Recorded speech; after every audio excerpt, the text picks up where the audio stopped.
Hey everyone. Both Josh and I wanted to come in at the start of this episode to say how horrified we are at the brutal murder of George Floyd by the Minneapolis police officers. We're both in our late 30s and are appalled every time we hear a story like this. Stories we've been hearing our whole lives. And it's not just cases in America, but here in the UK too. And it's not just stories of deaths or police brutality, but the everyday systemic racism that runs through society, and that, as white people, forms the bedrock of our privilege. We're here to listen and learn, and know we need to do more to amplify the voices of people of colour. We know too that we need to be more than non-racist. We need to be actively anti-racist. We support the Black Lives Matter movement. I think it's really quite amazing that we're having to issue guidelines about wearing face masks and how we were advised not to wear face masks. And it was like a whole, oh my God, this is amazing, groundbreaking research that face masks prevent the spread. And I'm like, we have been wearing face masks in Asia. Like, whether you have a cold, whether you have coronavirus, it doesn't matter, you wear a face mask. It's just the culture because we know it will stop the spread. So I find that quite amazing.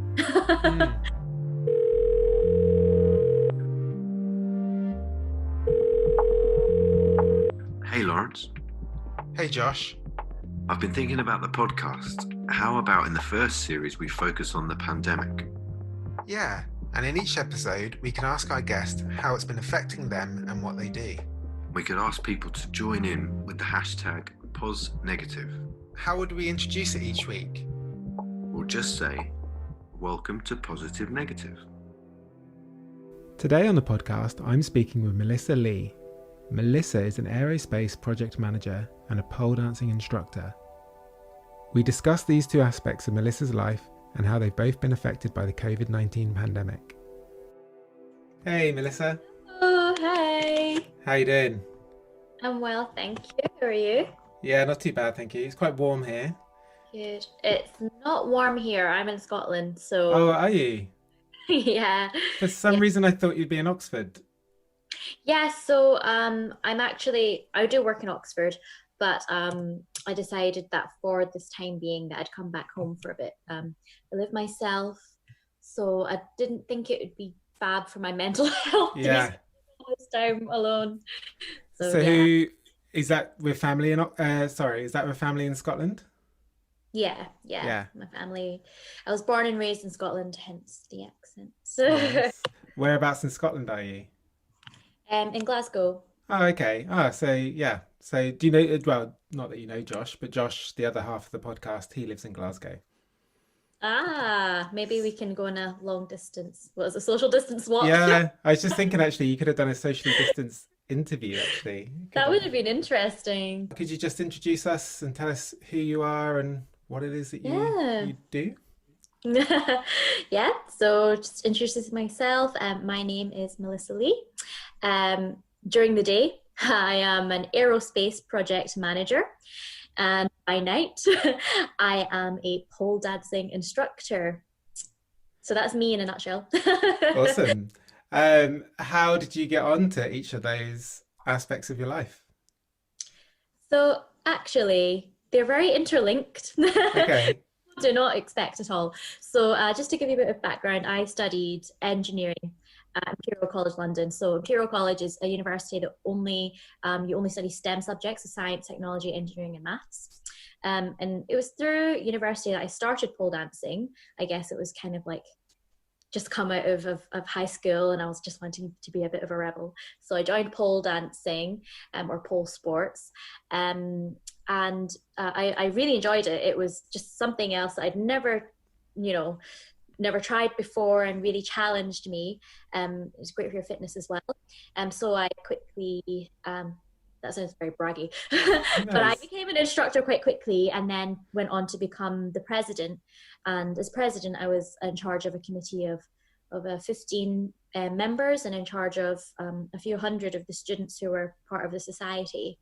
And through running the pole committee and the society and bringing together a lot of technical people, because we're all engineers and scientists, realized like quite a niche for getting people to talk to each other, managing budgets, financial planning, planning events and things for the society. And I was like, I think I would be pretty good at project management.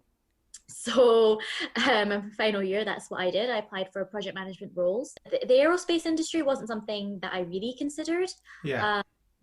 Because I studied chemical engineering, because kind of pulls apart. Okay. But I just kind of thought, why not? And I was very transparent in my interview that, you know, I didn't have, you know, a degree in aerospace, but I had a keenness to learn, and great project management skills already. And they thought, okay. And I'm still here. I'm still working for them, so I think it's okay. That's good. How long have you been working for them? How long is that since you graduated from university? 2 years, coming up for 2 years now. So I graduated in June 2018 and started in September 2018. So we're coming up for the 2-year mark.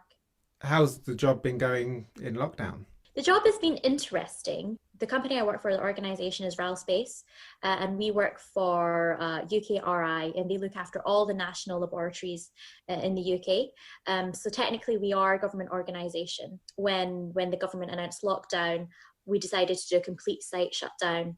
A lot of the companies that we work with, a lot of the manufacturers and whatnot, they continue to do very low level essential works, but we had complete lockdown, except for, you know, people who are keeping up like the infrastructure of the internet and whatnot. Sure. So we've all been working from home. For a project manager, it has been quite possibly one of the busiest periods of my life. Okay. I've had to, you know, re-baseline all the schedules. They've just kind of gone out the window. Yeah. Scheduling's gone out the window. All finances have to be re-baselined. The number of risk assessment, I think I write about a risk assessment a day. Oh, wow. My sleep now. But we are slowly returning back to work. Engineers are going back sooner than non-office based workers are going back sooner than office based workers. So Okay. people like myself who don't need to be on site will be working from home until further notice, really. Yeah. And how have you found working from home? Do you think you're just as productive, or is it a struggle? No. No. It is definitely a struggle, as I'm sure most people would think. I guess I find it quite difficult to motivate myself because I don't get the change in environment. Like when you office, you know, you're there for a set period of time, and you know you have to get your work done in that period, and then you go home and do your extracurricular activities. Whereas at home, you don't have a change of environment, and it's very difficult to tell the time except for when the sun sets. Yeah. And I'm finding I have like very different personas at work and also out of work. I'm finding those personas merging quite a bit. Is that a Project good thing, though? manager Does that groups. make you more creative with those personas merging at all? I mean, I could give you an example of what happened last week at my work meeting. Go So I've for started doing scavenger hunts on Zoom. So that's how we Okay. have meetings, because we found it quite difficult, like you've said, to motivate ourselves during this period. And I thought, let's have a bit of fun. We'll do a scavenger hunt. And basically, I ask all my engineers, you know, to fetch the first person to bring back a duvet and wrap it around themselves. And then we sit in a duvet the rest of the meeting. Or I've asked them to bring baby photos, just, you know, so a little something, you know, the most exciting hat they own or plant that they love. Last week, one of my colleagues asked us to bring the most exciting piece of clothing that we have. Little do they know that I'm a pole dancer. And I have a whole treasure box of costumes. And I donned a pink glittery swimsuit. And in the rush of it, I didn't really think about it. I was just kind of like, because it's a scavenger hunt, you have to go really quickly. Yeah. Put it on, and I just kind of like came back on screen. Everyone was like, oh my gosh. And I think at that moment I was like, yep, I've went over the edge a bit, haven't I? This is where really the personas have merged. And So no one you worked with knew you were a pole dancer they after do. hours? Yeah. No. They know. I feel like hiding it from them only makes them question why you're hiding it. Yeah. Don't know sort of the more exotic style that I do. I keep it quite sporty when I talk to them. Yeah. There's like very many different styles of pole, and all equally is fantastic. So I started off doing pole sports, very gymnastic style based, and then I kind of have gradually moved towards more exotic style where you wear, your big heels. It's more, I guess it has its roots in stripper pole, I guess you could say. Yeah. I mean, they came up with a lot of the pole dancing tricks that we do now, so we have to give them credit for it. It's a big divide in the industry, actually. Whether or not strippers and pole dancers, like you're all one big family. But yeah, I like to embrace that more sensual style. It, just like feeling very feminine, feeling very strong. The big heels that you wear. Well, they're really heavy. So when you're doing tricks upside down, it's also additional weight training. Yeah, I bet. Makes your legs look longer and your butt look bigger. So what woman doesn't want that? Yes, but no, I did not put on the 8-inch heels for my colleagues. No. They might have put me in the bullying and harassment section. And then have you carried on pole teaching in lockdown? Yes. I have. So one of the few things it's like kept me sane. And how are you teaching? Is everyone that you teach got their own pole at home? How does that? So no, when we went into lockdown, actually the pole industry went a bit crazy, and much like the roll situation, all of the poles went out of stock. Yeah, wow. Because for pole dancers, it's a lot more than just a sport. It's also, just a chance to kind of like let yourself down. You don't need to do all the kind of vigorous training. You can also just dance and do a few tricks here or there. So some of my students have poles, the lucky ones, the VIPs, who managed to get their hands on them, and other ones no. So I do like a mix of on the pole and off the pole classes. The off the pole classes are more like stretching and flexibility, so they can get back into it. I've also run some handstand courses, and every Sunday I do like a choreography, and on every alternating Sunday we do a choreo on a different piece of furniture. So we've done exotic bed choreography. That was really fun because I didn't get out of bed like the whole day. And we've done exotic sofa, exotic chair, exotic wall. That was the one I did last Sunday. That was interesting. What does exotic wall include? That I was asking myself that as I was choreographing it. It's basically very like commercial style dancing, but using the wall to facilitate the tricks. So a lot of flexibility based moves. It's like I would demonstrate, but this is a podcast. Yeah. So it's really hard. But kind of leaning against the wall so that you can perform different balances better. Okay. Yeah. Yes, that's good. Obviously we're 2 months into everything now. How's the lockdown affected you, and is it different now to how it was in the beginning? Yeah, it's been a bit of an emotional roller coaster.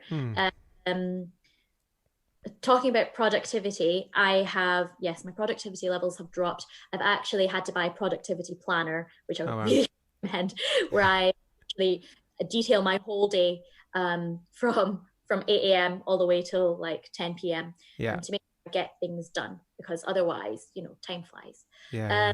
Have you been finding time's gone quicker in lockdown?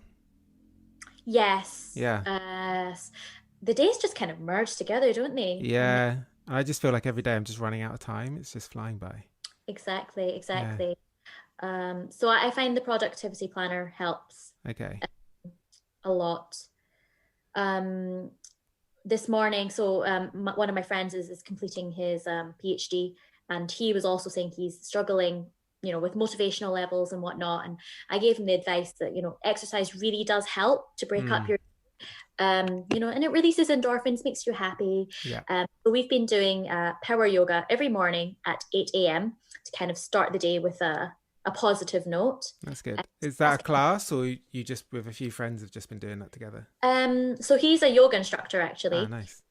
So it's quite nice. The fact that I'm waiting on him on the other side motivates him to get up in the morning. Yeah, that's good. And vice versa as well. So yeah, a lot of exercise has been helpful. doing lunchtime classes as well, just to try and break up the day a bit.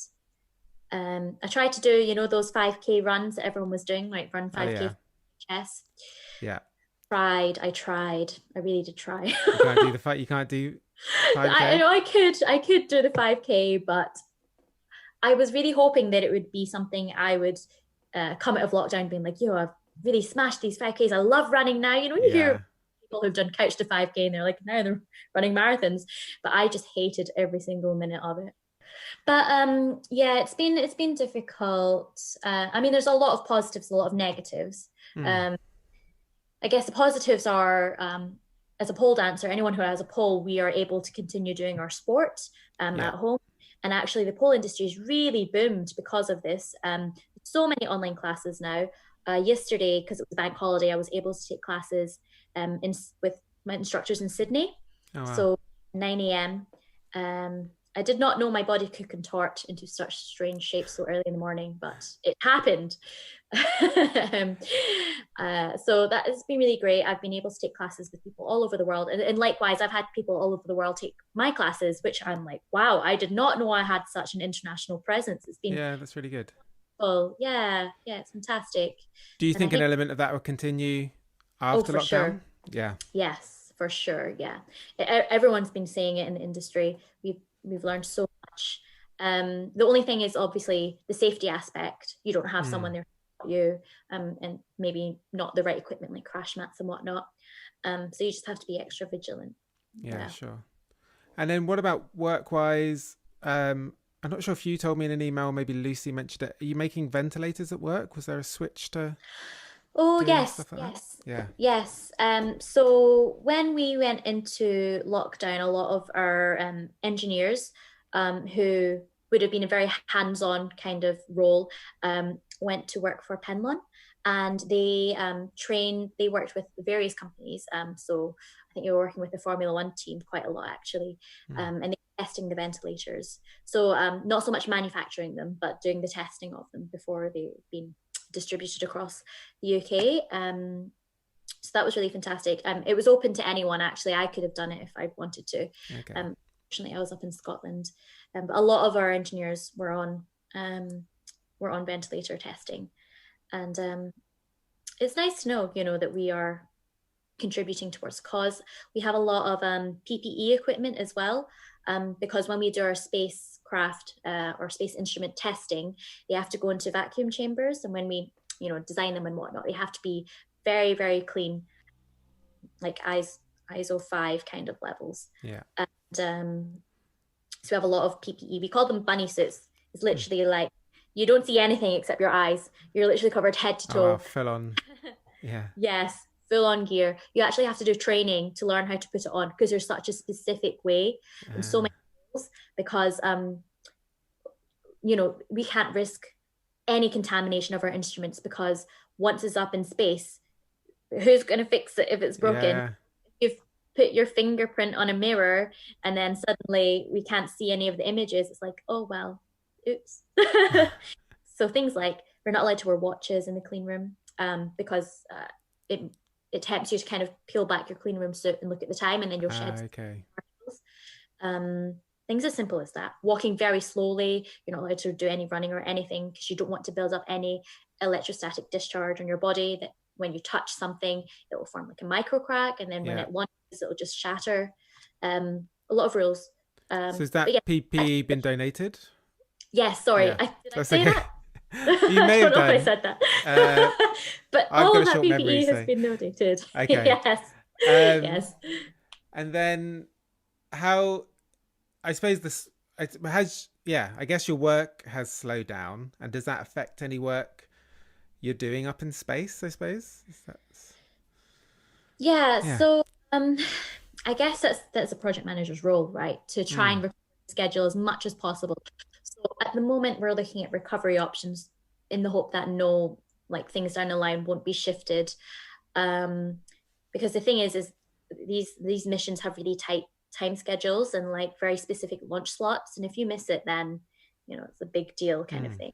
It's almost like when you're on a flight and you miss your takeoff time, and you're just sitting there like for hours, like, when are we taking off? But it's just luck. It's kind of like that. So we have quite tight restrictions. We're also very dependent. A lot of these missions, they flow down from the European Space Agency or NASA. And so there's many stakeholders involved. So if we hold something back, then it holds someone else back, who holds someone else back. And it's just, a myriad of problems. So yeah, we try to stay on track as much as we can. So we're not on the critical path, really. How are you feeling today? I'm feeling I am feeling quite positive today. It's the second day that we've been doing 8 a.m. yoga, and I do feel like it kind of pushes me in the right direction because I've done a bit of exercise before I even start the day. I'm enjoying the fact that I get to spend a bit more time with my family. They've been my mum and dad are not working at the moment, so they spend a lot of time at home. So we've been able to go on a lot of walks together. And it's the first time I've been home for a long time since I was 17. That's when I left for university. So I guess whenever I feel a bit down, remember that, to be grateful for this time, to be with my family when we're all healthy. It's probably the last time I'll be able to spend this long with them. And I love the fact that, I get my food cooked for me, my clothes cleaned for me. That's pretty nice. Yeah, it's like being a child again. I don't know how much longer it will last. I did have to cook dinner at the weekend, which I was quite I think they were quite shocked that my cooking skills haven't improved over the past years. Do you think you're busier training wise now in lockdown? Oh yeah, for sure. Yeah. Yes. I mean, the fact that you don't have to travel anywhere at the click of a button, you have a class. It's as easy as that. So and there's so much going on online at the moment.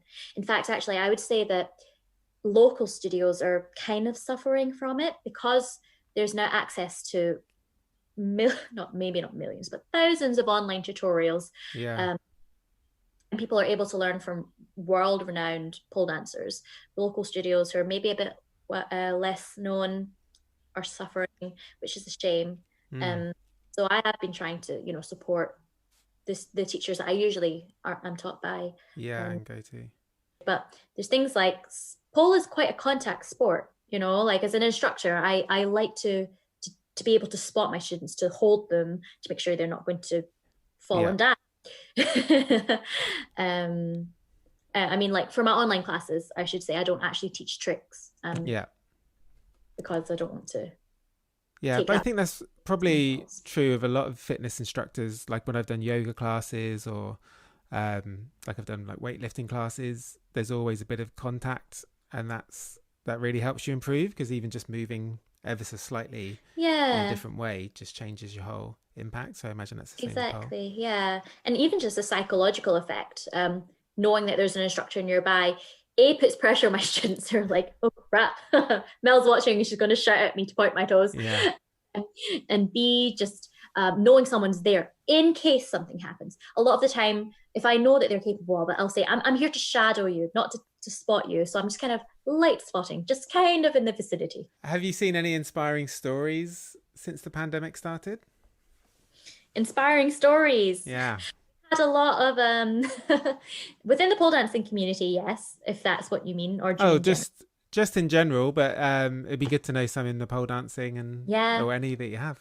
Okay, well, I'll tell you some from the pole dancing one, because that's what I'm really that's what I love. So we've had some charity events that I've seen. One of them was called Clack for the NHS, which was an online class, donation based, and obviously involved heels, because heel clacks. So that was nice to see so many pole dancers getting involved and donating to NHS.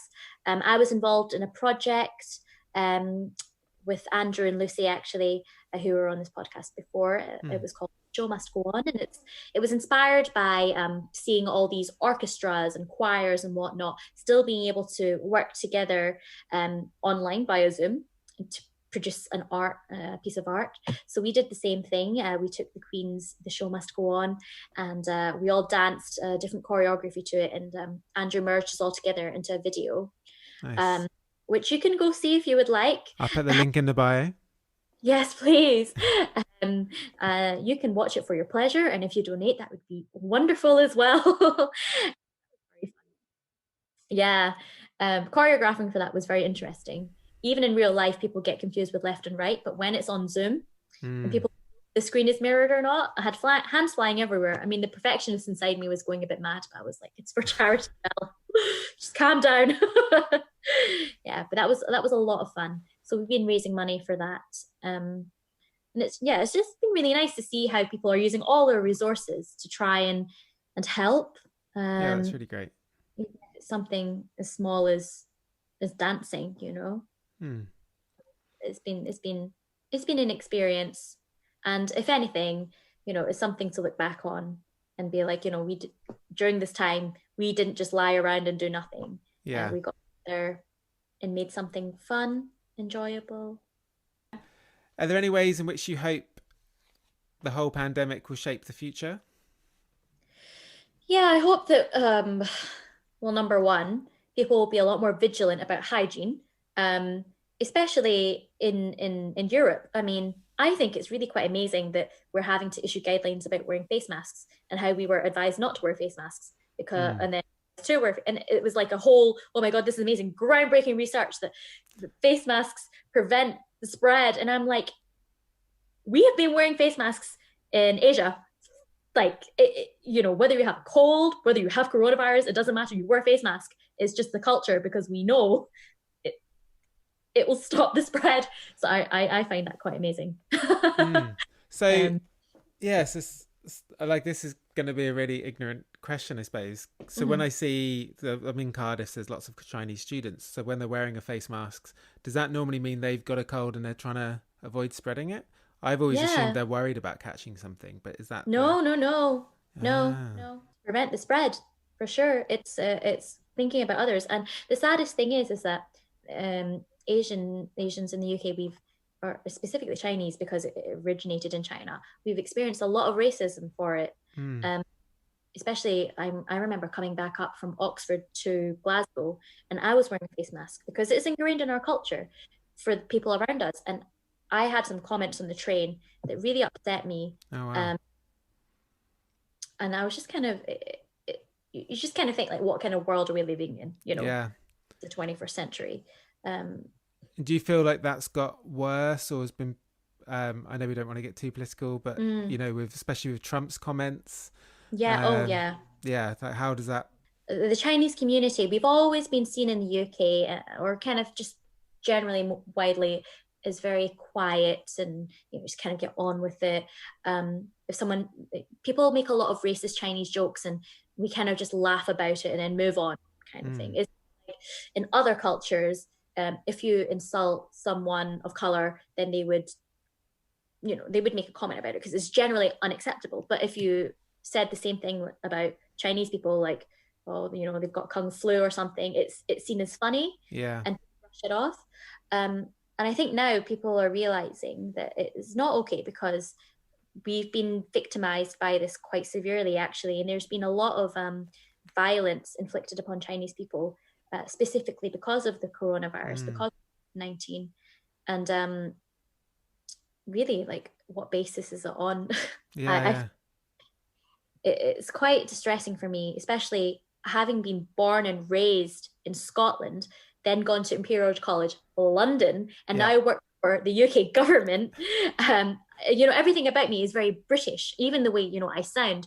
Yeah, but I think until this point in the podcast, if people were just hearing your voice, I don't think they would have Yeah, known anything about your heritage. yeah, that's true. Oh, great. For our listeners, if you Yeah, didn't think that I was Chinese, that's amazing, and that's the yeah, way it should be.